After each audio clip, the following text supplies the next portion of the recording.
నమస్తే, welcome to Sakshi business. This is Durga. ఆదాయపు పన్ను నిబంధనలు 1962ను కేంద్ర ప్రభుత్వం సవరించింది.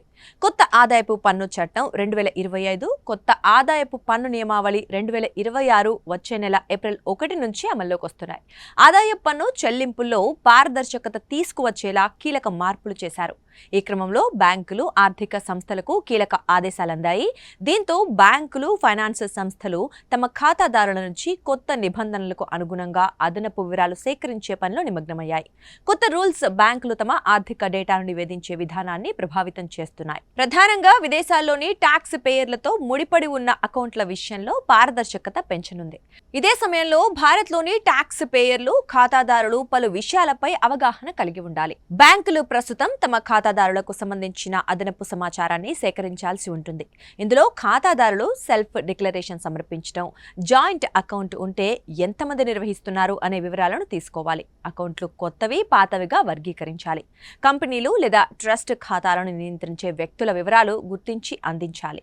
ఆర్థిక సంస్థలు బ్రోకర్లుగా లేదా కస్టోడియన్లుగా వ్యవహరిస్తూ ఉంటే ఆర్థిక ఆస్తుల అమ్మకం లేదా విమోచనం ద్వారా వచ్చిన ఆదాయాన్ని తప్పనిసరిగా నివేదించాలి.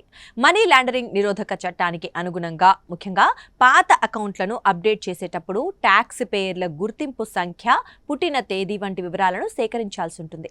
అధిక నికర విలువ గల వ్యక్తుల విషయంలో మరింత నిశితంగా పరిశీలించాలి. గతంలో బ్యాంకులు ఒక వ్యక్తిని నియంత్రణ వ్యక్తిగా మాత్రమే నివేదించేవి. అయితే ఇప్పుడు ఆ నియంత్రణ ఎలా ఉందో వారు తప్పనిసరిగా పేర్కొనాలి.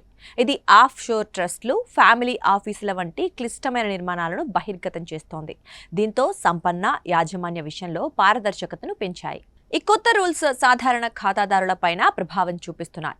ట్యాక్స్ రెసిడెన్సీ, టిఐఎన్ నంబర్, ఇతర గుర్తింపు సమాచారం వంటి అదనపు వివరాలను బ్యాంకుకి ఇవ్వాల్సి ఉంటుంది.